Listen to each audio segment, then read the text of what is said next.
Hi there, Ron Shera here for Star Bank. If you're putting your money into mega banks down the street, who knows where that money's being used? It's time to make the switch. Bank locally. Keep your money local with a community bank that actually cares about you, your family, your business, and your goals. Let me give you some advice from personal experience. Check out the bank we use at Minnesota Bound. Try Minnesota's own Star Bank. You can find them online at starbank.net. When you call Star Bank, you actually hear a real living person answering the phone. Star Bank has 10 convenient locations around Minnesota to serve you and all the mobile banking products that you need to manage your money. From Maple Lake to Elbow Lake, Eagle Bend to Eden Prairie. Check out all that Star Bank has to offer at starbank.net.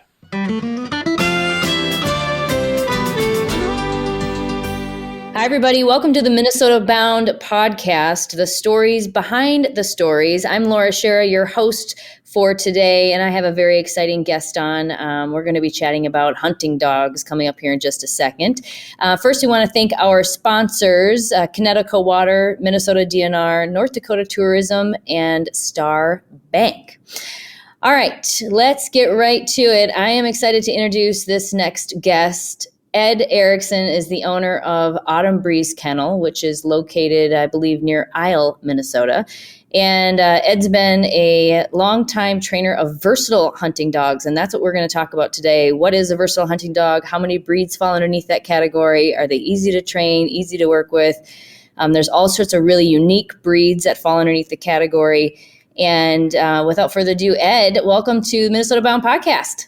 Thank you for inviting me. I'm looking forward to visiting with you and sharing the knowledge we have of versatile hunting dogs.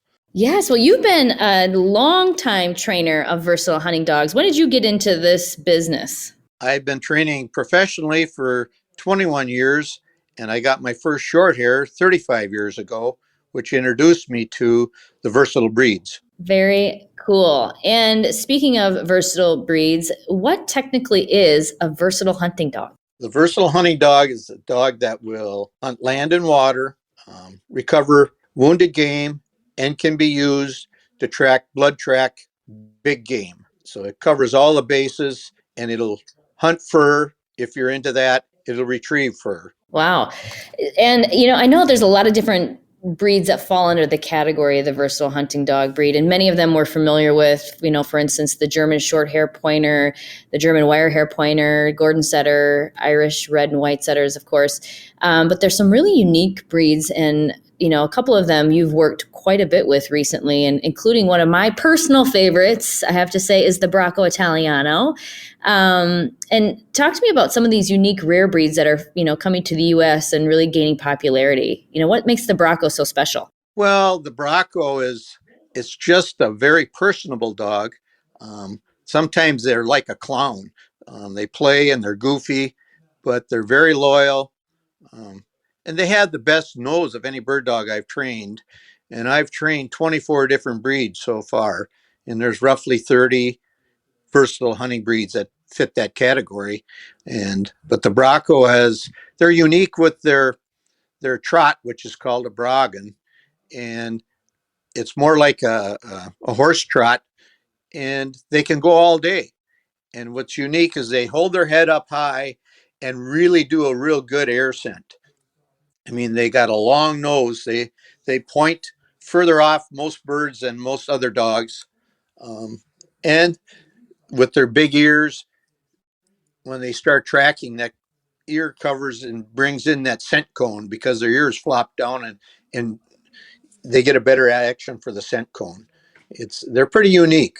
Most of them like the water. They swim kind of funny, but they'll do water work as well. They still get the job done. And for those of you who aren't familiar with the Bracco Italiano, the dog really resembles a bloodhound with the coat of a German shorthair, is kind of the way to describe it. And I didn't realize that the Bracco Italiano is one of the oldest hunting breeds out there, but they're really new to the United States, right? Yes, they're the oldest documented pointing breed in history. When I trained my first Bracco 21 years ago, there was like 40 of them in the United States. There's probably 500 to 600 now. But in Italy, that's the dog of choice. Everyone thinks it's the Spinoni Italiano, which is very popular here in the U.S., but it is the Bracco that's the popular dog in Italy.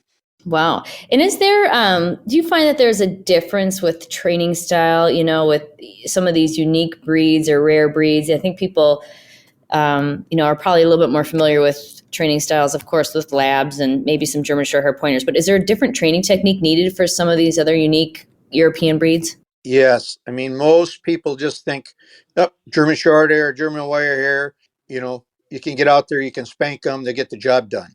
But like the Bracco, they are stubborn but soft. And that's some of the hardest dogs to learn to train.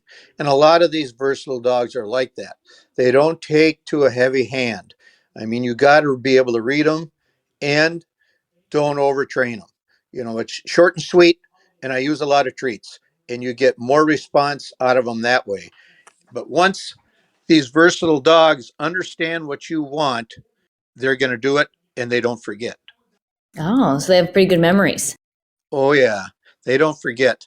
And that's why, and like the Spinoni and the Bracco, they read the human real well. They like to come and smell your breath, and they judge you. If you notice, if you come up to them as a new person, they will try and get close and sense your breath and that's how they read you. It's something different.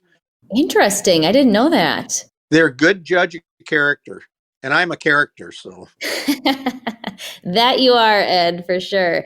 And for those of you who want, obviously, a little bit more information on Ed too, we just aired the Minnesota Bound episode with you, Ed, and your training of the versatile hunting dog. So make sure you want to check that out on mnbound.com if you didn't catch it on air. Ed is definitely a great character and a great dog trainer. And a question, a lot of people that are just getting into, maybe bird hunting and they want to finally get their own bird dog. It's common for people to go towards the lab, but if they are looking for a pointing dog or a versatile hunting dog, are there certain breeds that are easier to work with for beginners? And then are there certain breeds that you would recommend for someone who wants a little bit more advanced hunting or, more time training with their dog? That's a difficult question because I'll make some people upset and some dogs upset. But I mean, for the hardcore guy, you go with a short hair or German wire hair, a Drahthaar. I mean, they're pretty much bulletproof. You go to a good breeder, they're going to do everything, and you can hunt them 60, 70, 80 days, and they're going to hold up. Most dogs will, but I really like the small Munsterlander for a person that wants a smaller dog, a casual hunter. They'll do water, they'll do field, they'll track blood, and they'll curl up on the couch with you. And most of these dogs do, if you go to a real good breeder where the pedigree has good hunt testing, NAVDR, Federation in it, and some AKC. And I like to make sure that they're good water dogs because, I mean, people tell me, oh, I don't duck hunt. Well, I've shot a lot of birds in my lifetime going across water, grouse and pheasants. I don't get wet feet. These dogs need to retrieve out of water, and most of them are good water dogs. That's true. I've been out there. I actually did a story with a gentleman who still hunts with standard poodles. And that was a really fun adventure and interesting to watch how standard poodles, originally they were bred as hunting dogs, and that he still has a line that has that birdie sense to them, but they would not go in the water. And we shot a pheasant that happened to land in the water, and it took a lot of convincing to get one of the poodles to finally get in there and go retrieve it. So that is a definitely important trait that you want to have if you're out in the field.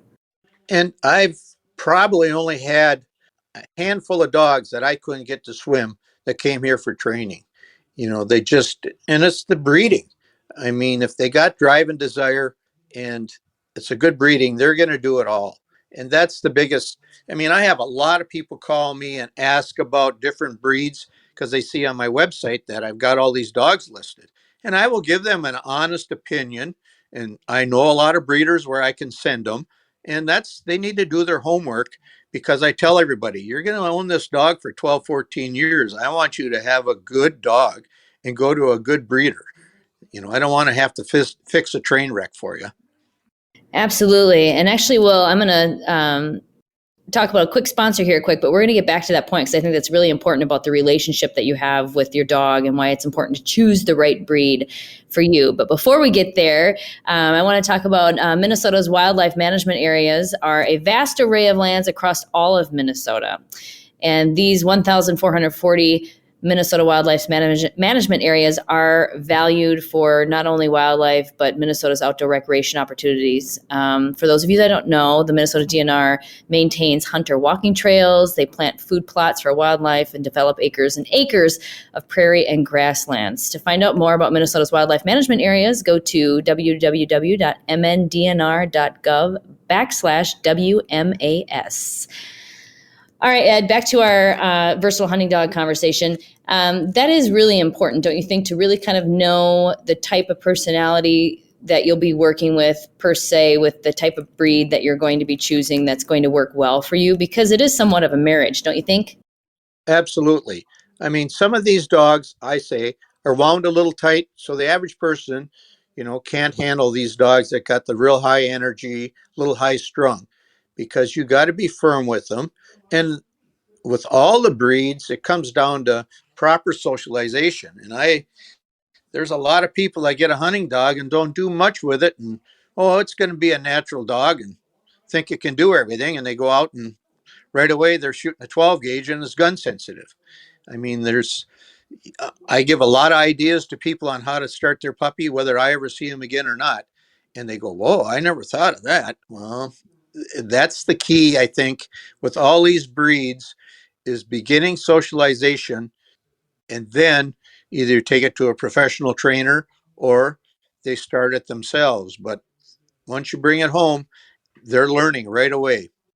Yeah, they are. And, if you could give a couple of tips for, starting out a bird dog puppy at home, what are some of the great tips to make sure you have a successful dog once it is, going off to the trainer per se? Do you have any good tips for people? Well, the old wives' tale, don't make your dog sit. You know what? Teach the dog to sit. If they sit on point, it's a bad breeding. I mean, call the puppy to me. I make them sit, give them a treat. That stops a lot of the jumping on people. They get a reward when they sit in front of you. The other thing I like to recommend to start your gun proofing is 2 short pieces of 2x4 and just clap them together when you're around the dog. And if the dog is scared or jumpy, don't say a word. Don't reference the noise. Don't say it's okay. They got to understand this is just everyday noise and it's not coming from you. And I like to teach crate training. But both of those are good. I think one tip that you brought up there with don't say it's okay when your dog is under some sort of maybe a stress type situation. And I always think, dogs don't necessarily speak English. They read your energy. So when you're saying it's okay, they don't necessarily know the difference between it's okay or good boy.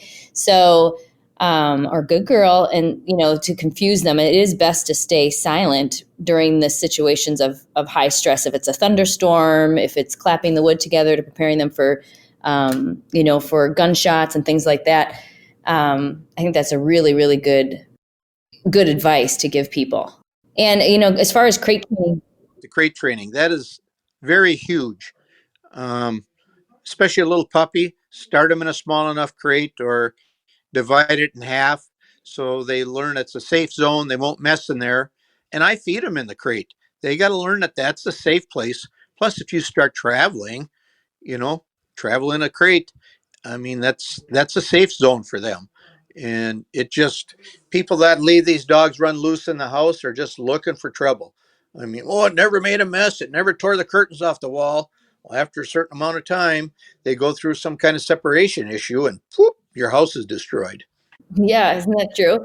And we're going to keep continuing on with the crate training tips in just one second. I want to chat with you really quick about Connecticut drinking water. I have personally have the reverse osmosis drinking water system, and I've had it for quite a few years now. I totally love it. It takes out contaminants in the water, it removes chlorine, it tastes great. And also having Connecticut drinking water means that I use less plastic water bottles and which is, of course, wonderful for the environment. So if you're looking for great drinking water, definitely consider Connecticut. And for more information, you can visit Connecticut.com to find a dealer near you. All right, Ed, back to this crate training situation. Do you have any more tips? I love getting tips from dog trainers for, not just for people that have hunting dogs, but for all dogs, but especially with crate training, because when people bring puppies home and they put them in the crate and, the puppy starts to howl and cry, a lot of people cave. They get worn out, and then here comes the puppy back out. And in reality, they're teaching the dog that if they cry, that they get their way. So how do you have any tips for people when they're coming home with their puppy on how to really kind of get through that phase? Well, put it out in the garage, then you don't hear it, but no. That's true. But a lot of times you can put a blanket over it so they feel a little more secure, like a den. Or I tell a lot of people, just play the radio by it. But most of the pups I've raised, a day or two and night or two, pretty soon they learn that they just be quiet. But I know it's annoying and people give in to them, and you just taught the dog how to win, like you said. So, and that's basically pretty simple, I think. I mean, the radio or a clock, or put them in the other room. They're going to be quiet pretty soon. Yep, that is true. And, how do you help people decide if they're going to invest in a dog and it's one and not two? Do you decide if you want a pointer or a flusher? Do you have advice for people on that? Well, this is what I always say. Is a lot of flusher guys will get mad at me, but I'm to the point in my life I don't like running with a loaded gun. So it's nice to have a pointer. I can walk up there casually and whoop, flush the bird chute. But some people they like the Labrador or the flushing dog. And I tell everybody, I don't care what the tail looks like.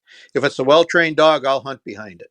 And that's the key to it all. If you do proper training, flusher, pointer, they're a joy to hunt behind. But a lot of these people let them flushers get out of control, and they don't know how to keep them in control. So you need to seek a professional help. That is true, because there's times when you're hunting in big groups and you have kind of a new dog out there and they're way out in front. And boy, those pheasants go flying and no one's going to harvest a bird at that point because they're so far away. So that's really good information. So also, another place where people can learn about the versatile hunting dog is, of course, the North American Versatile Hunting Dog Association. And I know that you guys, and you particularly, do a lot of work with that organization, and they have field trials and everything else. Can you fill us in on that a little bit about the association? Well, the Versatile Hunting Dog Federation, which we have a Minnesota affiliate right here, and the testing program just goes against a set of standards, and the number is a 1 through 10. And if you do this, you can find out where the weak spots of your dog is. And like my breed program, I can pull that up and I can see where my big hole is in my breed program, cooperation. And I can always fix that. But it really gives the owner and the breeder a thumbnail, a good sketch of how your breed program is performing. I get a lot of 10s in pointing, 7 and 8s in water. Like you say, my cooperation is down lower, but that's because I got dogs with a lot of drive. So it's a good organization for people that either want to improve on their dog or just forces them to train more throughout the year when they know they have a test coming up. And it's just a good tool. And I've been in a number of different test organizations and AKC and NASTRA and NAVDA. And I just feel this is a great organization and a great tool for me building a better dog and a better breed program for what I'm doing. Absolutely. And there's probably a great place too, if you're considering a versatile hunting dog, to be able to kind of check out all the different breeds that are available through that, through the association, and talk to people that are owners of the large Munsterlander or the Bracco Italiano. to see if they would be a right fit for you. Right. And there's, again, if you want a coated dog, you got the wire hairs, you got a Czechie Fusak, you got a rough-haired, long-haired Weimaraner, you have poodle pointers. There's a wide variety of dogs. If people do the research, they will find what's going to fit their niche. So I love it. And I'm going to talk about one more sponsor here really quick, and then we're going to talk about tracking wounded game, because I think that is really unique for a hunting dog. And I know there's some people out there kind of getting into having a dog along with them when they're deer hunting and such for that purpose. So before we get to that, speaking of hunting, outdoor adventure awaits in North Dakota. There are so many outdoor adventures to be had. You can experience world-class hunting in North Dakota. Of course, there's also other outdoor adventures, from exploring North Dakota's Badlands on horseback, and also great fishing in the Missouri River system. So lots of outdoor adventures to be had, including, of course, world-class pheasant hunting in North Dakota. Visit legendarynd.com for more information. All right, so let's talk about tracking wounded game, because I know that's a really challenging thing to train a dog to do, and these dogs have more of a natural ability to do it, but it is becoming more popular, is it not? Correct. Especially with your bow hunters, because they always stick one, it runs off. It's preserved game. Use a well-trained dog is my tack, my line that I tell everybody. Well, if you want to teach tracking for your dog, all these versatile dogs will do it.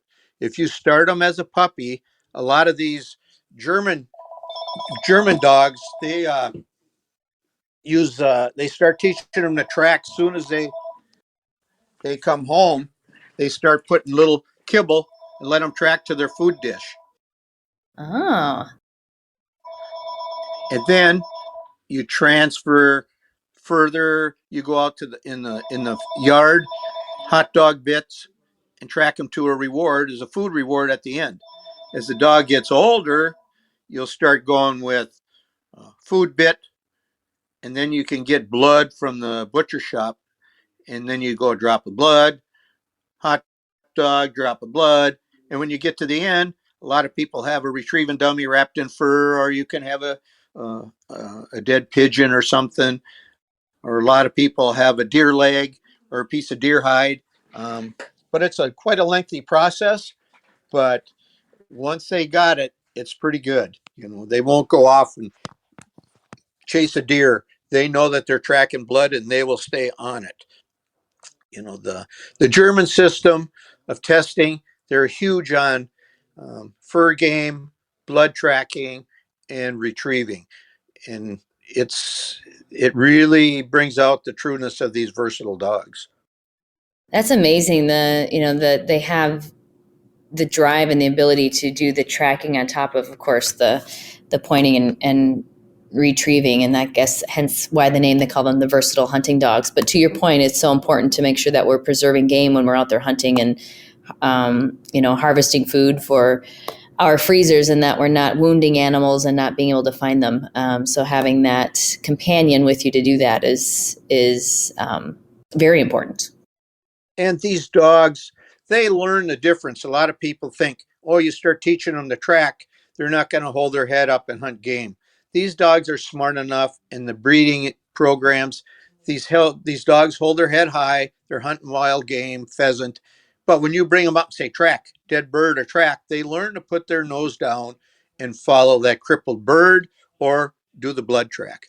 And I remember chatting with you for our Minnesota Bound segment that some of these breeds in particular take a little bit longer to train, just for the sake of the maturity of the dog, that they actually become better hunters as they become a little bit more of an adult. That's true with some of these breeds, correct? Oh yeah, it's like, we'll go back to the Bracco Italiano. You got to have a lot of patience because they're slow maturing and you can't push them hard. I mean, my young dog that I have now is just 2, and she's just coming in to her own right now. And it's just, I've had short hairs that have gotten Braccos, and it's like, like, Ed, what's going on? It's like, you're being humbled. You're being humbled. This is no short hair. You got to have patience, But when they get it, they got it, you know. So a lot of it, because I make a big push. My short hairs, I'm hunting them at 5 and 6 months old. They're ready to go. Not many Broncos are ready to go at 5, 6 months old. And a lot of these dogs are slow maturing. But once they come on, they're fantastic dogs. They all will do the job. And from when I got into the versatile dogs, my first short hair 37 years ago to where we are now, all these breeds have improved tremendously, what I have seen, thanks to all the testing programs and responsible breeders doing a way better job and all the health testing. I don't run into many dogs that I would wash out. I probably only washed out 6 dogs in 21 years, but most of the dogs coming through nowadays are very talented. And that's thanks to people being responsible and all the testing and health testing and all that combined. Amen to that. Well, Ed, I want to thank you for joining me on the Minnesota Bound podcast today. Really appreciate your insight. And where can our audience find you if they have more questions or if they're interested in dog training? Where can they find you? Well, I want to thank you for inviting me. It's always a pleasure to visit with you and see you. But you can either Google Autumn Breeze Kennel or my website is abkvc.com, or I can be reached at home at 320-679-8218. And I'd be more than happy to answer questions or steer people in the right direction, because life's too short to not have a good, well-trained dog. Isn't that the truth? Thank you again. We really appreciate it. Again, it's Ed Erickson at autumnbreezekennel.com. He is the go-to guy for the versatile hunting dog, and there's quite a few amazing breeds under that category, so make sure you check that out as well. One last thank you to our sponsors, Connecticut Water, Minnesota DNR, North Dakota Tourism, and Star Bank.